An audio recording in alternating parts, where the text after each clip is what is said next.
Да, ребяшки, нихау, как говорится. Как думаете, сколько стоит этот автомобиль? Наверное, миллионов 10-12, потому что что-то среднее между Майбахом и Альфардом. А, кстати, Альфард сейчас стоит, если повезет, от 12 миллионов рублей. Так вот, эта машина стоит 6 миллионов, а в начале этого года она стоила всего 3 миллиона. ГАК ГН8. Вашему вниманию обзор. Поехали.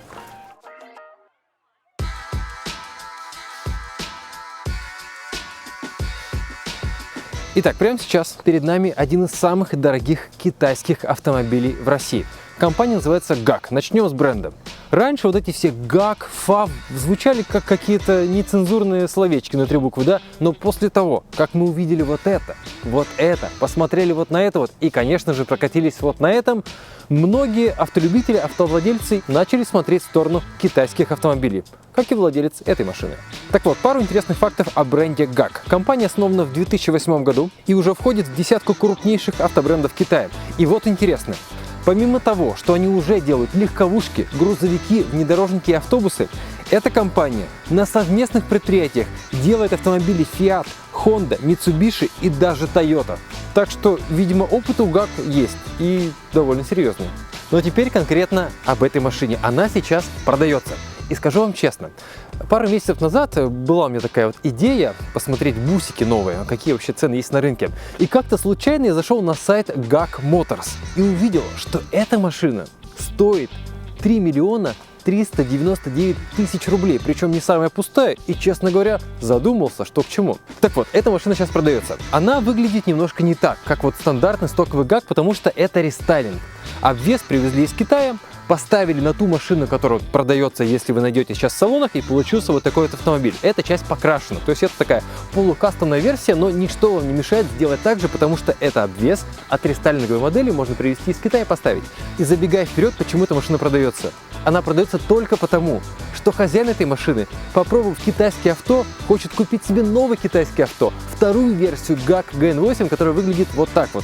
Так вот, об этой машине что пишет продавец? Шикарный автобус, лучшее, что сейчас есть из китайцев. Комплектация Prestige. За основу взяли надежную фиатовскую тележку, вечный чугунный двигатель и надежный автомат iSyn. Что стоит из допов? Диски 19 дюймов, называются AEZ, потолок Алькантара, полная шумоизоляция всего автомобиля, бронирование окон, окраска в черный цвет, то есть это все вот немножко перекрасили, но официально проходит по документам, а также, повторимся, оригинальный обвес. Это оригинальный обвес от рестайлинговой модели. Вы можете привезти из Китая и поставить. Но прямо сейчас конкретно вот такая машина во всей стране одна. И вы обратили внимание на рамку компании Обухов. Они продавали, по-моему, сейчас продают автомобили Volvo, но сейчас продают автомобили ГАК. Эта машина официально на гарантии, а ТО стоит, знаете сколько? 20 тысяч рублей. Что внутри? Давайте посмотрим. Так, но сначала посмотрим, что под капотом. Так вот, стандартный автомобиль это 2 литра, 190 сил, коробка автомат и передний привод. Вот такое. Есть вариант 250 лошадиных сил, продается только в Китае, но, наверное, как-то можно постараться его привезти. Багажник. А вот хороший вопрос. Вот я сейчас нажал на капот, и нам в прошлый раз написали, что на капот нужно нажимать, а не бросать его. И когда мы это сделали, нам потом в следующий раз написали, зачем вы давите на капот, вы его продавите. Ждем ваш комментарий. Вот очень интересно. Багажник. Электро?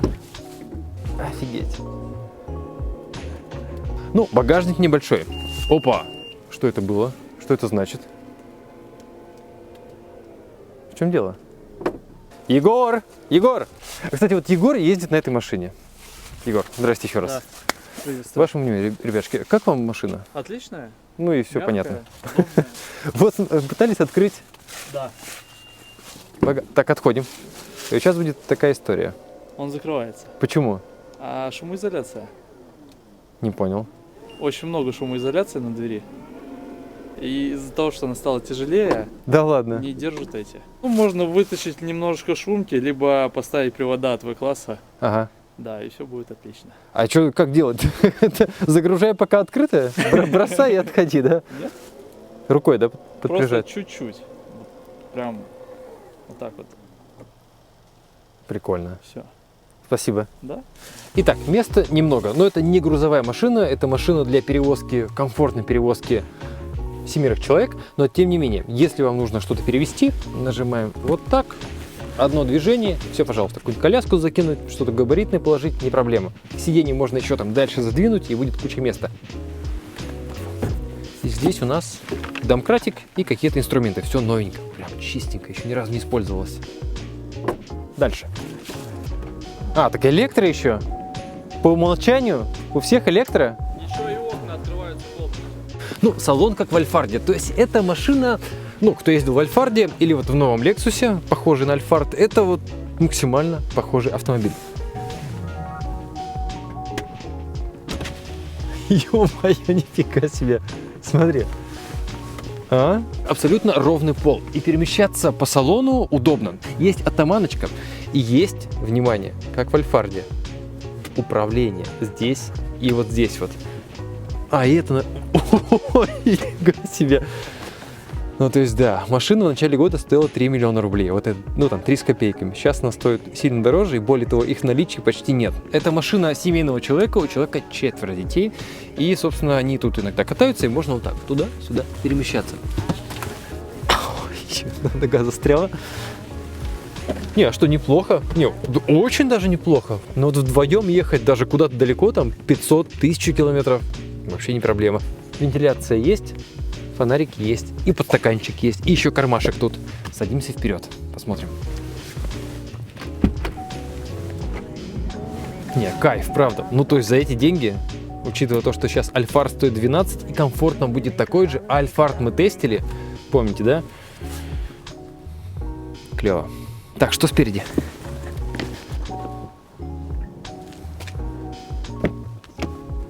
Ребяшки, как классно сидится. Вот эта большая панель, кто ездил в Альфардах, к ней быстро привыкнут. На самом деле она очень непривычно смотрится, потому что здесь вот почти метр, видите, руку протягиваю. Но если вы, повторюсь, видели Альфард, там ровно то же самое. Это нормальная история для этих машин, и более того, это и безопасность, и это никак не мешает ни обзору, ни какому-то комфорту. И сидится вот.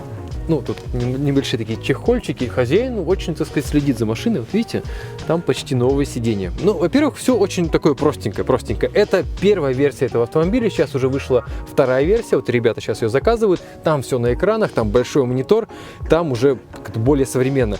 Тут простой климат, простой монитор 7 дюймов, руль многофункциональный, спереди у нас простые приборы, и, в принципе, все такое в стиле такого Kia Sorento, да, предыдущего. Но, тем не менее, по эргономике, по комфорту, по посадке, общим ощущениям, вот даже подлокотник, не придраться. Прям очень хорошо. За эти деньги тем более. А, это сюда, и это вот сюда. Бардачок, ну, везде лазить не будем, потому что машина, как бы, люди сейчас ей пользуются. И мультимедийная система. Давайте прям быстро посмотрим, как она устроена. А, что, все? Так, вопрос. Егор, можно вас на секунду? А это все было? Вот это вот русский язык? Да, русский язык был уже. По умолчанию все? Да. Как-то так все понятно? Не на китайском? Да, даже Apple CarPlay. Apple CarPlay есть и Android Auto, видимо. Андроида нету, Apple CarPlay есть. А как-то так? А вот, видно, они больше любят iPhone, чем Android. Понятно. Ладно, спасибо. Пробег 34 268 километров. Даже пленка на экране. Ребятушки, тачка надо брать. Так, ребятушки, с нами сегодня Александр. Привет. Технологии роскоши. Человек, который... Сколько вы переделали уже Мерседесов? И не только Мерседесов, если брать только форм-факторе конкретно этого автомобиля, наверное, порядка 350 автомобилей. Есть разные формы переделки, есть простая, просто поставить диван, либо кресло повышенной комфортности, а есть сделать полностью тадж-махал, то есть это перегородку, это и раскладные кресла-реклайнеры, это и музыку, и огромное количество дерева и кожи, то есть уровень работы очень разный. Одна машина от другой сильно отличается. Поэтому... Тадж-махал называется? Ну, тадж-махал это как бы дворец сделать. Так, ближе к делу. Вот китайский автомобиль. В начале года, сразу вводные данные, он стоил 3 миллиона. Машину вижу первый раз, как она выглядит в штатном состоянии, не перешит, не переделана, я не знаю, поэтому буду говорить только о том, что я вижу. Да. Ну, во-первых, машина несет в себе смешение стилей, то есть здесь явно взяли двух лидеров рынка. Головная оптика очень похожа на оптику от Mercedes V-класс, но она, естественно, измененная, квадратная, то есть здесь что-то и от Porsche есть. Передняя решетка радиатора очень похожая стилизация на Toyota Alphard. Машину вижу перекрашена в два цвета. Это отсылка к Майбаху, к двухцветному. Она по объему подлиннее, чем Alphard, как мне кажется, и по крыше ниже, чем V-класс, либо Volkswagen Multivan. Ну, впечатление вот первое, как? Вы знаете, как я отношусь к Китаю? Так. человека сделал Господь Бог, а Китай сделал все остальное. Поэтому Это сказано хорошо. все рано или поздно будет китайское. Но имею в виду вот из подобной техники, потому что ввиду последних там обстоятельств мы понимаем, что мы будем вынуждены, хотим этого или нет, в основной массе ездить именно на подобных автомобилях. Я на нем не ездил, не знаю, насколько долго он прослужит, какой у него межсервисный пробег, сколько километров, тысяч километров, сотни тысяч выдержит двигатель. Только пройдет порядка там 3 лет, и будет понятно, что автомобиль-то действительно стоит своих денег или нет, либо это одноразовая какая-то конструкция, которая откатал год, либо четко до срока гарантии, и потом надо менять на следующую. Так, у нас, Егор, есть возможность прокатиться, да, немножко? Прокатимся. Александр, обратите внимание, как мягко закрывается дверь. Я обратил внимание, то, что Супер мягко. здесь интересно, да, что с петлями сделали. Я тоже первым делом смотрю, как дверь закрывается, что Да. она не погремушечная. Здесь, судя по всему, ее шумку утяжелили, поэтому она именно так себя чувствует. Совершенно верный ответ. Так, ну что, поехали. Давайте попробуем. Сейчас зеркала отрегулируем все. А переднего привода достаточно для... Достаточно или нет переднего привода, узнаешь только тогда, когда зиму проездишь на машине. Ну, зимой ездили, Где чищено, там, да, там. И прям все хорошо. вообще ни разу я не застрял. При том, что снега было сантиметров 20. Ну что, как? Первое впечатление. Вот еще один китайский автомобиль. Хавал, да, нормально, они за 10 лет прям скачок совершили. Я был в 2018 году на заводах в Китае, которые делают аналогичную продукцию, которую производит в нашей компании. Это не автомобильное производство, это мебельное производство. Мебельное? Это фанера, это арголит, это пристреливаемый по месту кожи молодого в меру прыщавого дермантина, прям этим через скобочным пистолетом. Есть такая вещь, как сами китайцы называют это шанджа. Шанджа в переводе из китайского это деревня либо деревенщина. Так. То есть у них есть фабрики разных уровней производства. Есть то, что производится на экспорт, и оно тоже градируется, насколько я понял, 3 степенями. А, вот так вот. Да. То есть, возможно, что это не шанджа? Возможно, да, что это не шанджа, но, опять же, это можно понять через 2-3 года активной эксплуатации. Егор, а сколько машин уже в эксплуатации? С января месяца. С января этого года. Ну, где-то что-то скрипело, бренчало за это время? Изначально до шумоизоляции и виброизоляции поскрипывания были. Так. Но после того, как сделали шум и виброизоляцию, ничего больше не замечали. Конкретно в этом автомобиле я уже мне в глаза бросилось? Пластик разного цвета спереди. Здесь более матовый и блеклый, здесь более черный глянцевый. Ну, щели, зазоры есть, но это, в принципе, для Toyota допустимо, то есть это Так. не криминал. Опять же, я смотрю, что по заводу уже перетянута передняя панель винилом со строчкой, с декоративной. Ага. Конкретно в этом автомобиле я вижу, что еще потолок перетянут алькантарой антрацитового цвета, А что до этого, Егор, было на потолке? ткань серого цвета. Да, Ага. серого цвета. А не нравилось? Не нравилось, черная как уютнее. Ну, красиво, да. Ну, вот, Александр, вы бы не сказали, я бы даже не заметил, то есть, что вот это вот чуть-чуть другого цвета. Как-то вот если специально не обращать внимания, ну, есть оно и есть. Поскольку мы по всем автомобилям, которые сами выпускаем, производим, мы личный контроль качества организуем, то есть мы отвечаем перед заказчиком, я непосредственно беру автомобиль в работу, я ему ее же издаю. Так. У меня уже глаз профессионально цепляется за углы, неровности, несоответствие цвета. У обычного обывателя, да, то есть вот человек с улицы пришел, съел, в принципе, неплохо. Бывает, садишь в некоторые автомобили, сразу начинает какая-то штука раздражать. То есть, Вот. да. А здесь? Здесь, в принципе, все достаточно. Ну, это китайцы как бы. То есть здесь ты не Вот хочешь. так вот сделать, и все нормально, вообще все хорошо. Я вот честно скажу, я сел, мне прям классно. Я вот на Егора смотрю, мне прям приятно человек, смотри, как он комфортно там сзади сидит. Естественно, мне было бы интересно, допустим, там на трассе Москва-Санкт-Петербург посмотреть, какая скорость у автомобиля. Ну, не максимальная, а предельно допустимая. Сколько разгонялись? На 180 разгоняли. И как? На дороге стоит хорошо. Прям хорошо идет. Да. Ему, мощности прям вполне хватает. По обзору как? спереди, сзади? По обзору хорошо. Есть, в принципе, проблема такая же, как у подобных автомобилей. То есть широкая передняя стойка, которая перекрывает угол, да. Ага. Но это больше вопрос к парковке, либо при маневрировании в каких-то узких местах на дороге, в принципе, этого не замечаешь никак. Сколько, если не секрет, сейчас V-класс стоит, вот, который вы берете в работу, базовый? Базовый V-класс, который привозит частным порядком наши заказчики, цена в районе 15 миллионов. Сколько? 15, плюс-минус вниз.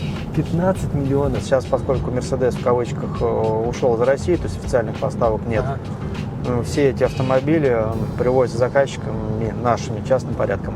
А вот, кстати, V-класс Вот. нас обгоняет. Вот так вот серыми. они дерзко и гоняют, да? Нет, V-класс чем хорош, то что он свои 200 едет положено, но комфорт на нем максимально 190, самая высокая скорость. И то при установке задних пневмобаллонов, потому что то, что на пружинах идет большая раскачка задней части на больших скоростях. Единственное, чтобы я бы еще поигрался, если бы я был производителем этого автомобиля, с количеством опций, поскольку эту машину можно продавать там, в виде полугрузового какого-то автомобиля, либо сделать еще люксовую версию. Егор, а там еще какие-то комплектации есть, да? Это пред максимальная. Максимально есть мониторы сзади для пассажиров, Вот. камера 360, Ага. по-моему, адаптивный круиз-контроль и беспроводная зарядка. Когда мы покупали максималку, стоила 3800, наша вот пред максимальная комплектация 3200. Егор, хотел спросить, пока не забыл. Вы хотите эту машину сейчас поменять на такую же, но новую? Вот, то есть это прям выверенное решение. 100%. При всем опыте владения немецким автопромом все равно берете новый. 100%. Вот такое решение. Новый взять ГАК. Да я думаю, рано или поздно всем будем ездить на китайцах. Сейчас просто, может быть, пройдет еще какой-то период привыкания. Все те заводы, которые побросали здесь европейцы, или продавали за 1 рубль, оборудование современное, просто все эти площади купят китайцы и наладят производство автомобилей, плюс еще при покупке европейских заводов по бросовой цене они, грубо говоря, еще и подсмотрят технологии. Есть такое. Ну что, хотите сзади посидеть? Не хочу, надо. Надо? Надо. Ладно. Иначе тест будет неполный. Ну как? Я стандартный 1,80 м. Да, Я открываю атаман. Все, я не могу ей пользоваться. есть такое. Это та же самая проблема, что есть на Альфарде. Да. Я с 1,80 м. То есть эту опцию мы все равно купили при покупке машины, пользоваться мы ей не можем. Ну, кстати, да, как вы решаете вопрос? Никак. Как Рост небольшой. небольшой рост. Массаж тут есть, между прочим.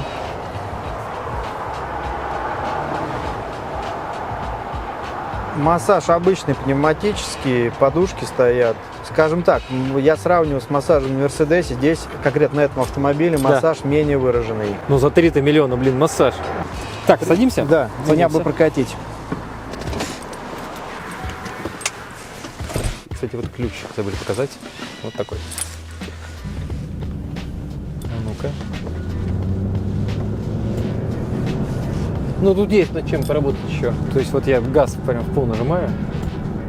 Такая же турбояма, как на дизельном моторе. Но есть 250 сил в Китае. Что сейчас можно купить за 4 миллиона? Да, что? А, кстати, я вот пока тут даже не забыл, перебью. А сколько будет стоить машина новая? Новый ГН-8 из Китая. Ну, я думаю, что привезти его сюда с таможней совсем, наверное, может 4,5. 4,5 вот за новый. Уже вторая версия с экранами, со всеми. Там тоже передний привод, да? Да. Мне кажется, дело очень просто. Они захватывают рынок, а потом цена будет дотянута до корейцев. Они на определенном этапе занимают захватом рынка, а дальше, когда рынок захвачен, ты уже можешь диктовать условия. Когда с него все остальные игроки ушли. Есть такая теория. Но Это не теория, сейчас это практика. имеем то, что имеем, и машины недорогие. В данной точке пространства и времени Да. данная машина за 4 миллиона 300 тысяч, она имеет место быть и 100% найдет покупателей. Егор, ну хоть что-то удалось, хоть какой-то минус нащупать за вот полгода эксплуатации активно, за год больше даже, за 8 месяцев. Единственное, что было изначально, это скрипт до шумоизоляции. Так, ну а в целом, хоть В целом, что-то ну, по эксплуатации, ну хоть Вообще что-то. никаких нареканий. Ну Вообще не бывает же так, ну хоть что-то. Александр, вопрос, сколько стоит сделать шумоизоляцию, виброизоляцию на такой автомобиль? На подобный Да. Если шумить полностью все двери, весь кузов с демонтажом передней панели, с монтажом ее обратно, чтобы еще моторный отсек закрыть, я предполагаю, стоимость где-то будет в районе от 200 до 250 тысяч рублей. О чем мы говорили. Ну да. И все-таки, ну как так нет ни одного никакого вообще минуса, кроме... Ну, вот как-то они умудрились сделать... Сколько опыт вождения? В 2018 или 2019 году у меня появились права, и сразу же я сел в машину. Причем машины были разные, там, от Opel Astra, купе до 222-221 S-класса, Так. Mercedes, BMW, Porsche. И? Ну, сравнивать, например, с теми машинами, я не скажу, что вот это намного хуже. Ага. Ну, прям хорошая, классная машина, тем более, если большая семья, так это вообще очень удобно. Загрузил всех детишек, вещи и поехал. Теперь стоит сказать, Егор – это племянник владельца автомобиля. Да. Но владелец автомобиля уехал по делам. Да. Ну вот повторю фразу, которую сказал дядя, да, Андрей, хозяин машины, что дальше, правильно ли я скажу, дальше только китайцам сказал. Да, он сказал, что больше не хочет там покупать дорогие вот эти автомобили Mercedes и BMW. Так. Вот. Он говорит, мне понравились китайцы. Посидели в разных китайцах с большой стоимостью, с 12 миллионов. И он говорит, что это ничем не хуже взять премиальных. Александр, что думаете на тему перспектив Мерседеса и BMW в России? Будут жить. Обязательно, потому что если ты приедешь на деловую встречу на китайце ГАК и на Мерседесе В-класс переделанному, у тебя будут совсем разные отношения у партнера.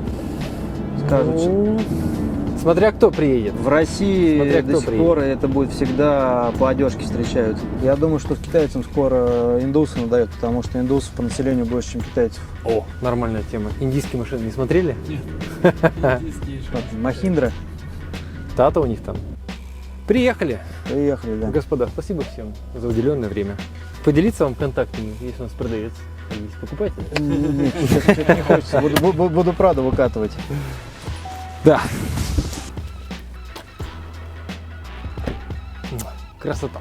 Ребятушки, несколько интересных цифр. Эта машина прямо сейчас в продаже. Стоит 6 миллионов рублей, потому что диски, покраска, обвес, который еще тоже нужно было привезти из Китая и поставить, а также алькантара. Все это стоит денег, хозяин продает ее за 6 миллионов рублей. На сайте GAC Motors машина стоит 3,5 миллиона, но в продаже на самом деле в наличии их практически нет. И еще одна интересная цифра. Прямо сейчас ребята хотят привезти новый GN8 из Китая за 4,5 миллиона. Мы посидели, посмотрели, посчитали, погуглили, зашли на разные сайты. Что можно купить за 4,5 миллиона в таком формате, честно говоря, не нашли ответ на этот вопрос. Но с удовольствием почитаем ваши комментарии. GAC GN8 на самом деле гораздо лучше, чем мы думали. Ждем комментарии, увидимся, пока.